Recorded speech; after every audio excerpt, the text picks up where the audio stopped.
Good morning, Ohio. James Ernest of the Grueling Truth here with Paul Eubanks, wrestler, actor, and much, much more. Paul, thank you for joining us today. Absolutely pleasure to be here. What sports did you play growing up? What sports did I play growing up? I grew up as a country boy, so I came from the generation of we played everything from Army and, out in the middle of the woods to, to football, to baseball, and things like that. Nice. So a wide variety of sports. A wide variety, anything we could. Of course, things like soccer weren't exactly my game, I know what you mean. It's not everybody's. I know it's getting popular nowadays, but I don't particularly care for it either. Well, it's a good game, and I enjoy watching some of them. Don't get me wrong, and I enjoy watching my kids play. But as for me being involved with it, no, that's okay. I know what you mean.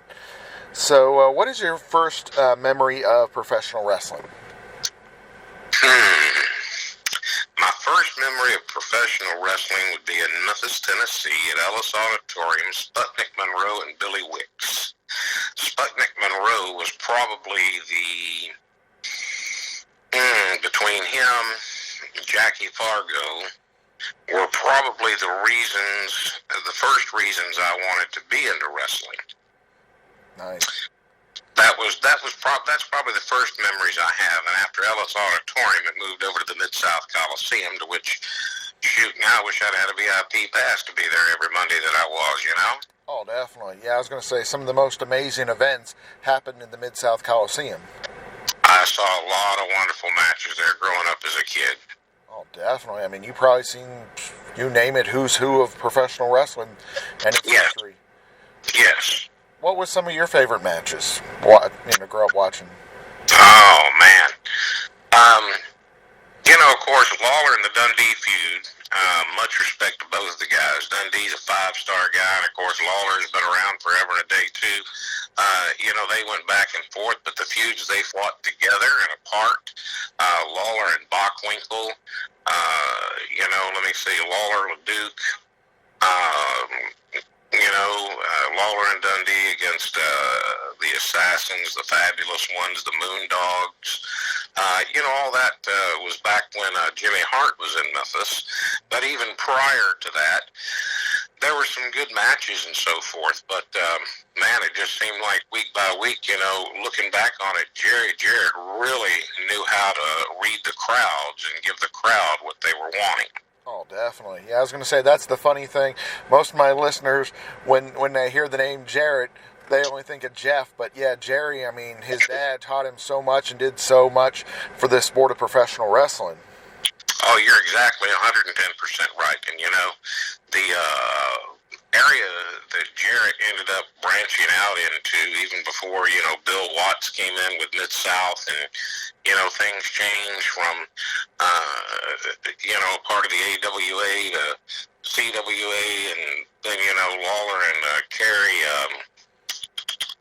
holy cow, I can't remember his name, out of Texas, Kerry, Ron Eric? That's it, thank you. Then they had the big, Unify, the UWF, and that type thing. I mean, Memphis has always been a good poppin' deal. Oh, definitely. I mean, it's had a huge impact on professional wrestling. It's probably one of the most underrated spots of history for professional wrestling. So who trained you to become a professional wrestler? Well, that's kind of an odd thing that you asked that, and I'll tell you, I was a big kid, okay, but was disqualified from playing football and things in school because I was born with a dislocated hip. And my mother was actually a step below mechanic at Kellogg's and threatened me, okay? If I ever find out you're trying to learn to wrestle or to do this, I'm going to beat and she would have, okay? My mother was a step below mechanic, but to answer your question, I started training with some guys locally down in northwest Mississippi and got some of the basics down and ended up after that training. Their last names and things were Shackelford, Mark and John Henry Shackelford. I was 16, 17, but lied and told him I was 18, okay? So, of course, now we started going to the different venues and things like that. One of my first stops with him was at Tupelo, Mississippi, at the old Tupelo Sports arena there. It's not there anymore. But my first match I wrestled actually is the Purple People Eater. Oh, wow. Okay, and of course everybody thought, well, it's just another mask guy. Well, I'm just going to be honest with you. I lied, okay? I lied. I did not have the athletic license. I wasn't old enough to get it. Now, I was big enough, okay, but I didn't. So I had to be careful about which venues I did. Now, after I got up to be 18 and things, I started training at Playboy Frazier's house. Some people would know him as the Giant or Stan Frazier. With him and his sons, Chris, and different guys would go to his house right outside of Memphis in Horn Lake, Mississippi. And then when I got good enough from there and was already working a little bit of the independent circuit, I was going to Nashville to train at the fairgrounds with Tojo. Oh, wow. And that's where I would say I got the juice of my training, the most of my training out of. But, every time since then, and being a young guy, and still, you learn something a little every day. And if you ever close your mind and say, well, I know this, I know that, that's the day you just need to leave. So, I listen to guys like Tracy Smothers, Ox Harley, Les Thatcher, Roger Smith, and several other guys, all the way up to, to Teddy Long. And I've been fortunate enough to travel and enjoy it and have a good time. I'm not going to say that I've made anywhere near the money that the guys are making today, because that would be a straight out lie. But I wouldn't trade it for anything in the world either. I had a great partner that I met up with, and, he was probably 10, 15 years older than me. And if it wasn't for him, I'd have probably been a lot more stupid about things. Would have done a lot more partying and stupid things. And fortunately, on the road, he kind of kept my feet on the ground, and we stayed straight, and that's what it was about. So who was the partner? His name is James Forrester. He lives up in Memphis, Tennessee. We wrestled together as part of the Masked Assassins. Oh, nice. Okay, and James and I tagged for a good amount of years, and, we were doing a TV5 run for Lawler and Jarrett, and we're booked to do the circuit the next 2 weeks. And leaving the TV5 studio on the way to Jonesboro, Arkansas, there was a car wreck. Oh. And that car that wrecked was mine. Oh, damn. And we went over a couple of times, and it put me out immediately. So at that point, I've done what I can to stay around and things and to stay in, but it just became physically too much.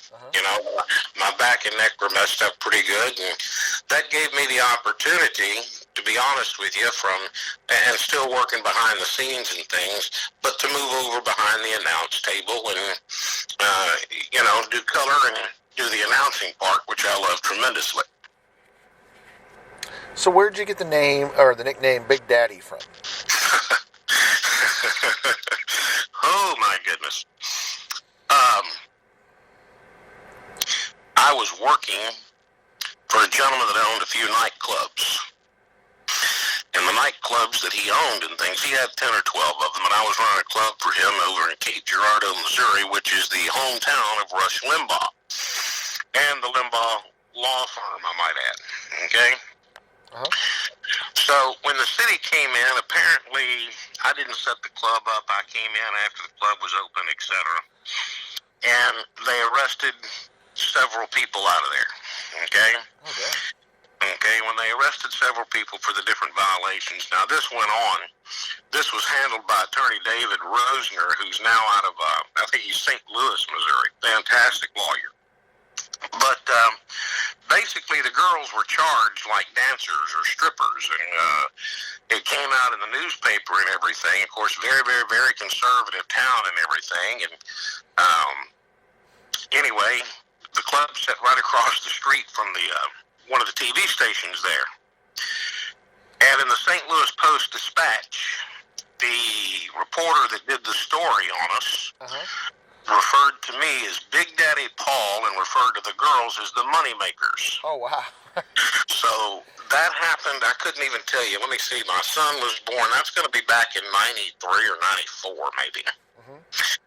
And 1, 2, 3. Yeah, I think that's right. Maybe 94, 95. And, so a certain group of people that just stuck. And from that point on, the group around me and the people that know me and things just became Big Daddy. And now more people in the business world that I know me by Big Daddy more so than Paul. Nice. So, well, yes and no, but it's hard to put Big Daddy down on a resume. People kind of look at you funny. That's true. Yeah, I was going to say that would, they're like, how'd that happen? But yeah, no, that's a good story, though. I was going to say you didn't do anything wrong, and it, sometimes there's confusion happens. That's right. What's your favorite match that you were a part of? That I was a part of? Uh-huh. Oh, holy cow. You should have sent these questions to me where I could have thought about this. Let's see. My favorite match that I was a part of. It would have had to have been the Masked Assassins against the Ghost Riders for the CASW Tag Team belts. And I believe that would have taken place in Nashville, I believe. And my second one would probably be down in Louisiana working for Sonny King. We went against the Bruise Brothers.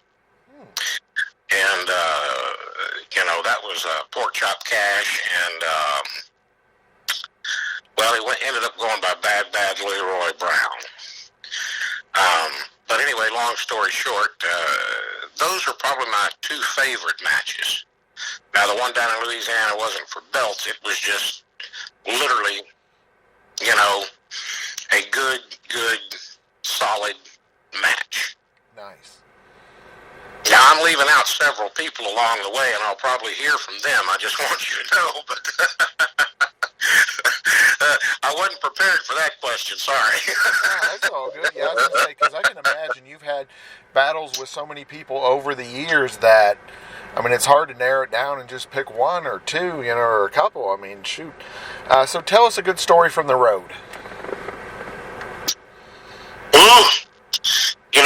Being the young sober one, I drove the most. So, there's not a whole heck of a lot of stories because James kind of protected me from all the wildness, to be honest with you. He knew that I came from a, very solid conservative religious background, okay? Was raised a very strict Southern Baptist, okay? And even though that we had worked together and been around each other, road stories get a little crazy, you have those days where people are getting back at each other and, somebody would drop Bengay in somebody's jock strap or in somebody's shorts, and of course, they didn't realize it till they got to the ring and started sweating, and, man, let's see, road story. I guess, the people that we traveled with quite often, without saying names, let me just tell you, being on the road for a couple of weeks at a time before you went home, or a month at a time, or whatever it was, I was the only one that didn't have a wife and kids at the time. Mm-hmm. So, it didn't matter to me to be gone. I didn't care. But I'm just going to tell you, it just seemed like for 6 months in a row, the only food we ate was a chicken joint, all the way around. Okay? And when we stopped, it all of a sudden became like a family reunion. Things have changed over the years, to where, kayfabe back then wasn't meant to be broken, wasn't meant for the curtain to be pierced or anything like that. Exactly. So, like, and, dinner with your opponents. Yeah, well, we were at different hotels, different cities, things like that. There was no chance of that. We didn't take any kind of chances with that, okay? We valued our job too much, okay? It was hard enough to get in, much less, stay in, okay? But you'd be surprised the amount of things that, that went on and went back and forth. And we did an outside show, and this is a mess up on mine, and may not be funny to the listening audience, but we were working a team of Dangerous David Denton and one of the Ghost Riders. I think it was John Glass, or it could have been Sergeant O'Reilly. I don't remember. From up around Jackson, Tennessee, or Lexington, Tennessee, something like that. And anyway, we were working, but it was an outside show, and it was for a football team fundraiser or whatever, and it was a Saturday night, and the place was packed. The stadium was packed. They had the ringside seats down on the field with us and things. Somehow, during the middle of everything, we ended up out in the crowd, and before I knew it, I was turned around on about the 30-yard line, and there were like 10 kids ready to just kick my butt. Okay? And now these are country boys that are just, agriculture kids that are just ready to climb on a John Deere and run over my big ass, okay? Yeah. If it wouldn't have been for them coming to get me, I would have probably been a statistic that day, okay? But, no, a lot of fun out on the road, actually, but not like I said, I was the younger one and driving a lot. The other guys could have a few drinks and then we'd move on down the road and things. So, see, there was a lot of that intentionally me and James didn't do. We didn't do. And then the last TV show in Memphis that we worked on TV5 with Lance and Dave Brown and Jarrett Lawler and them was with Dundee. That particular day, the main event on TV was Lawler and Dundee against Manny Fernandez and Hector Guerrero. Well, that day in an interview, they rubbed jalapeno in Bill's eyes. Okay, no kayfabe about it. I mean, jalapeno all over his eyes. I mean, you could smell it like crazy. Yeah. Through the studio, in the back, the whole 9 yards. So, that was the last day, and the wreck happened on the way to Jonesboro that night, which I hated tremendously. Because, I'll be honest with you, at that point, I was hoping to get enough heat and everything. Of course, one of my childhood dreams, of course, after watching Lawler, and he went from Hill and Baby and went back and gone back and forth, as well as Dundee did. But, of course, I guess everybody knew in order to really get over in Memphis, you had to have heat with one of those guys. So, of course, my aim was to be working against those guys. So, I never got to work against them. By then, I got hurt, and, now I've worked with them with me being behind the table and doing interviews and things. I saw Bill up in Rockwood, Tennessee. Him and Bobby Eaton, myself, and a couple other guys were on the same card. Walked in, he said, "You think you feel bad?" He said, "Hell, you're the only one here I know." Right. So I laughed. I told him, I said, "Bill, I fully understand. Things have changed, brother. Things have changed." But, I guess to answer your question, James, things just kind of fell into place and happened the wrong way or the right way. And I wasn't part of the crazy party crowd type thing. Well, not until years later, anyway. So you would say probably Lawler or Dundee would be your all-time dream match? Oh, yes, a tag match against them would be the dream match, yeah. Nice. What's the best thing currently about pro wrestling? The best thing about pro wrestling?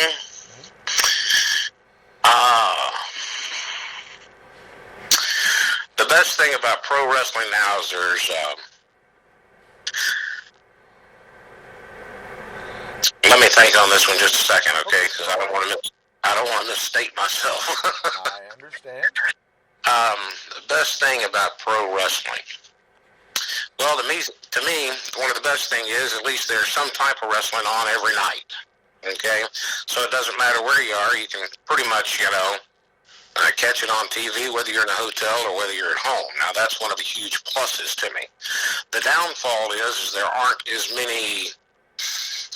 the territory promotions are gone. Yep. And there's no respect between many, many, many of the promoters. So, that part I truly hate. That hurts the guys, that hurts the promotions, and it divides the fans. You know, everybody wants to be the next Vince, you know, and a lot of people don't like the product that he puts out. Okay, a lot of people can't stand the route that he's gone. A lot of people will tell you Vince Sr. would have never done that, and I believe they're right on that part. From a financial point of view, you can't argue. He's darn successful, and that's how it is. As far as AEW and Impact going, I do pay attention. I watch both of them, and know people on all three shows. And, of course, wish them all the best of luck. And unlike a lot of people, you know, the guys that got contracts and things, man, I'm tickled to death with them. I'm tickled to death for them. There's guys that are, you know, working the indies around the country with us, around the Southeast, that are now on both shows. And I think it's fantastic that they're finally getting a break that they should have many years ago, or a few years ago anyway. But the best thing that I probably like about the product, the best thing that I like about wrestling nowadays, I'll be honest with you, I enjoy an indie show. I like to watch the indie guys work. It's not as scripted, okay? I like to see the guys actually work. I don't want to see gymnastics. I want to see people get in there and wrestle. I want to see a storyline. I want to see things happen. You know, something that's going to draw your attention and hold you, you know? Exactly. So I guess to answer your question all the way around, I think since, you know, Vince and others have come out and said, well, we do it this way and we do it this way, and gosh, we're going to do it this way. And, you know, I think that overall hurt the industry. I think social media has hurt the industry. I think that YouTube and the computer have hurt the industry. Why pay $10, $12, $15 to go see a independent show when you can sit down and watch it on YouTube for free? Yeah, I know what you mean.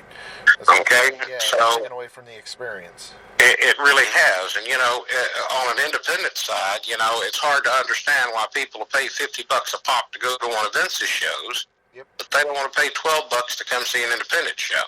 Yeah, it doesn't make any sense. It really doesn't make any sense.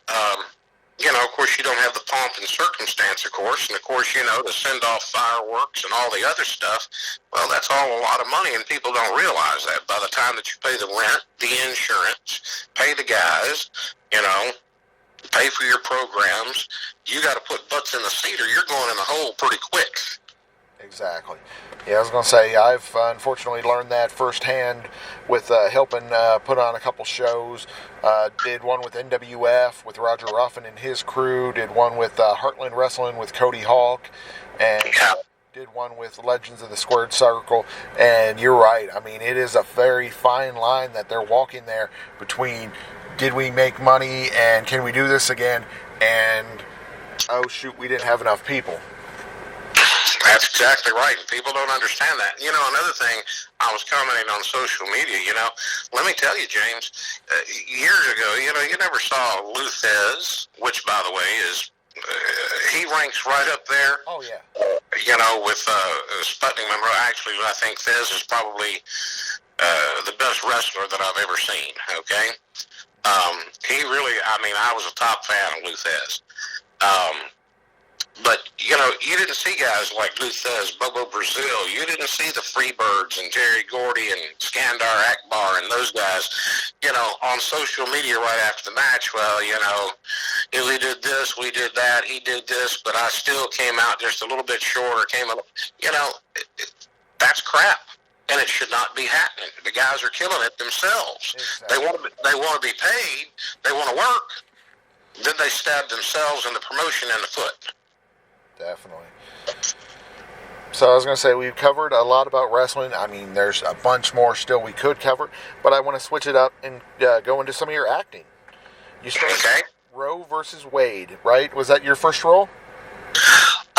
Roe versus Wade, 1973. John Voight is the Supreme Court justice in there, and John Schneider is also one of them. I don't know. I'll be honest with you. I don't remember if that was my first role, but it was pretty close to it. Yes, I think Tell Me Your Secrets was first. Then On My Honor. I think that's the way it was. But I'll tell you, it was on 1973 Roe versus Wade. And regardless of which area you stand on, you have to understand we do a job. That's it. Yep. Okay? So, it was a very early casting call, or not casting call, but to be there on set. We had to be dressed and ready and through makeup and wardrobe by 6 a.m. Oh, wow. And I live about an hour and so, maybe an hour, 15, 20 minutes away from New Orleans. So I don't stay in New Orleans very much. I drive home. I'd rather drive home. Well, I get there and I'm getting out of the car and I got my suit bag and my rolling bag and, man, I'm trucking it over to the tent, okay? Uh-huh. And look up and I see somebody out of the top of my glasses, but I can't really tell who it is because it's still 3/4 the way dark outside. I look up and I'm about 3 foot away from John Voight. Oh, wow. He's dressed in a blue denim shirt, blue jeans, smiled just as nice as he could, said good morning, had his cup of coffee, patted me on the back, and went on. And, of course, I didn't stop and make a big deal or try to get a selfie or a picture or anything like that, even though I really wanted to. And if I'd have thought quick enough, I'd have said something like, you're okay. I don't care what Brad Pitt says. If I'd have thought quick enough, I'd have said something like that just to make him remember me. Yeah. But on during the day, at lunch break and things, he and John Schneider both came over, were very personable, said hello, shook hands, which isn't something a lot of the, quote, big stars do. So, for whatever reason, that kind of got my face into things, and then everything just kind of started rolling from there. The voice part, I do a lot of voiceovers and commercials and spots like that and things. So, everything just kind of fell right together. Really wasn't, I'm not going to say I wasn't trying for it to, but things that people dream about just all of a sudden laid in place. Nice. So what's some of the voiceover work we would know? Let's see, did several radio plays. I was cast, you remember the movie, the Christmas movie, It's a Wonderful Life? Yes. Mm-hmm. Okay.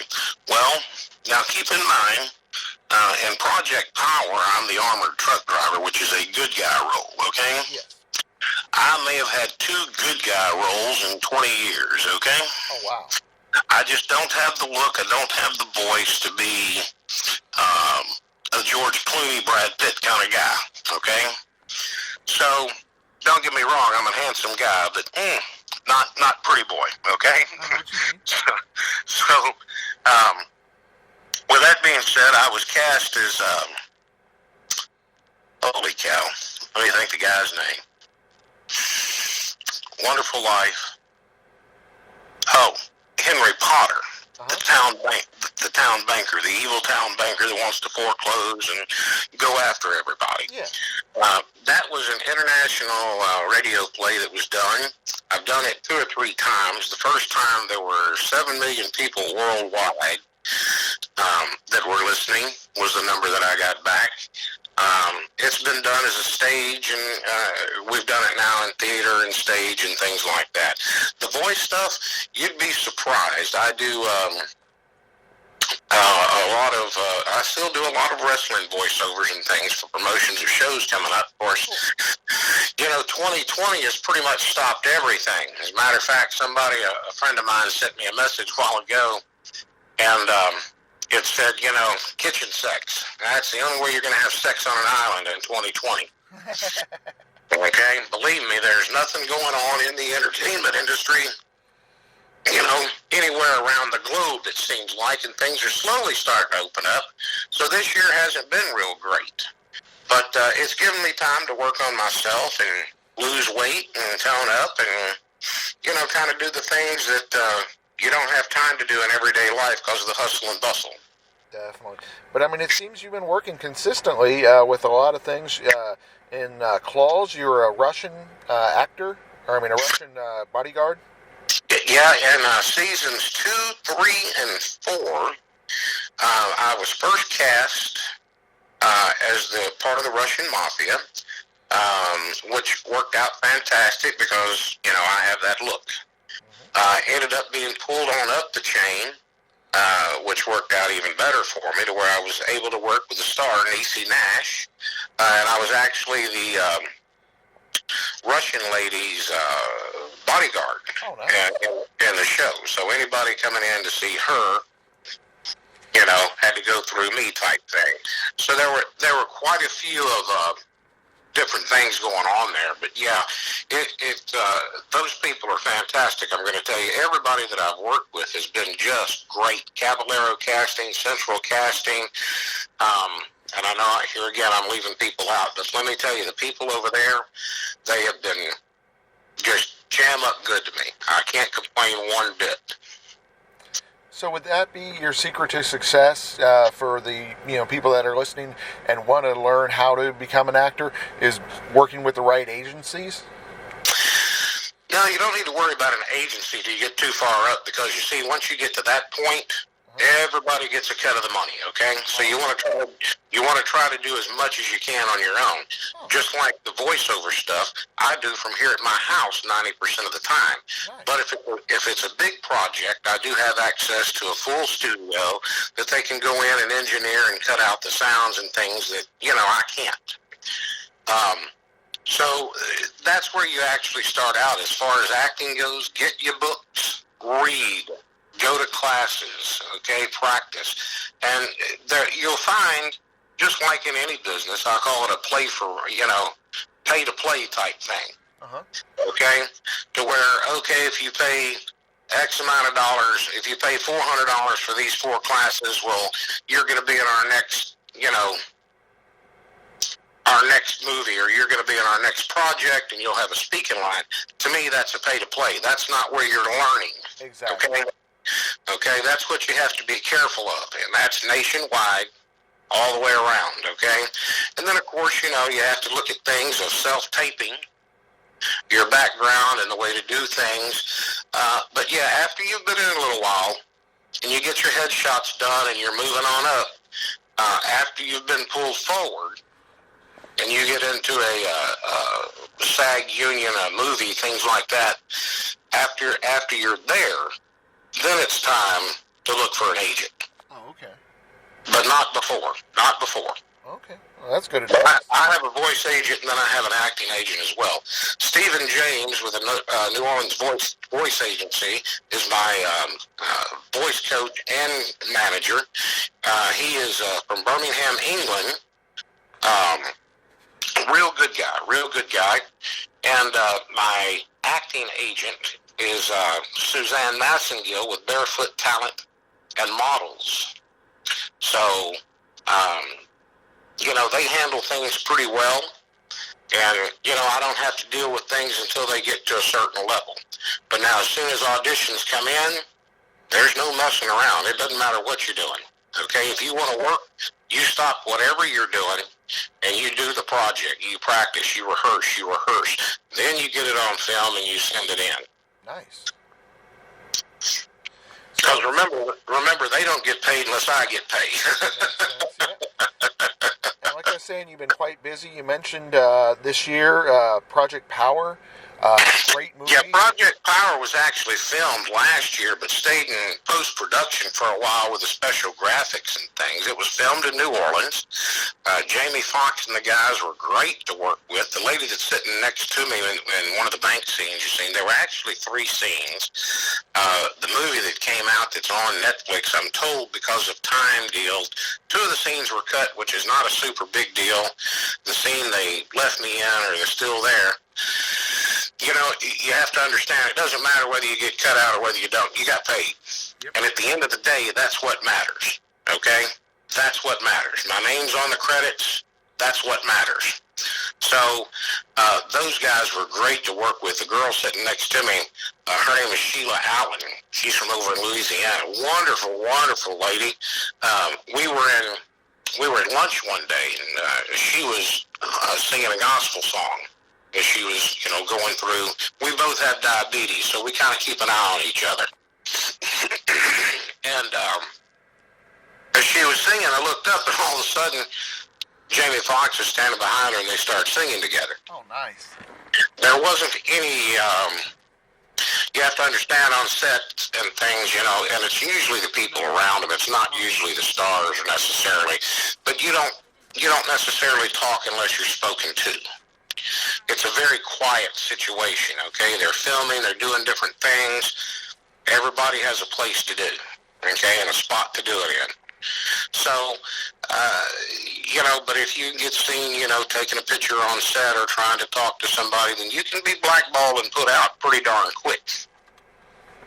Makes sense. Yeah, I was going to say, they, kind of want to keep, they want to keep, things going smooth and being able to, work environment, I guess. That's exactly right. You can't take a chance for anybody to feeling harassed or, not taken care of, or anybody's more important than anybody else. It just doesn't work that way. Exactly. Well, Paul, we've enjoyed having you on the show today. Well, I've enjoyed being had. Thank you. Excellent. So before we let you go, where on social media, where on the web, where can we find out more about you and your movies? Well, of course, you can find me on Facebook. My personal account is there under Paul Eubanks, and then you have my Facebook professional page, which you can find also, and then on IMDb Pro, you can find me there as well. And there's updates on those, pretty regular as to where I'm going to be, things like that. This weekend, on Friday night, I'll be in Albany, Georgia, with Georgia Extreme Wrestling. Saturday night, I'll be in Thomasville, Georgia, with Wiregrass Wrestling Alliance. Oh, nice. So, the State Theater in Albany, Georgia, on Friday night, and on Saturday night, Wiregrass Wrestling is going to be at the Salvation Army in Thomasville. Bell time is at 7 o'clock each night. So it sounds like you got a lot of great stuff going on. Thank you for joining us today. Well, thank you, sir, for having me. Everybody out there, go see a wrestling show. Watch a movie. Excellent.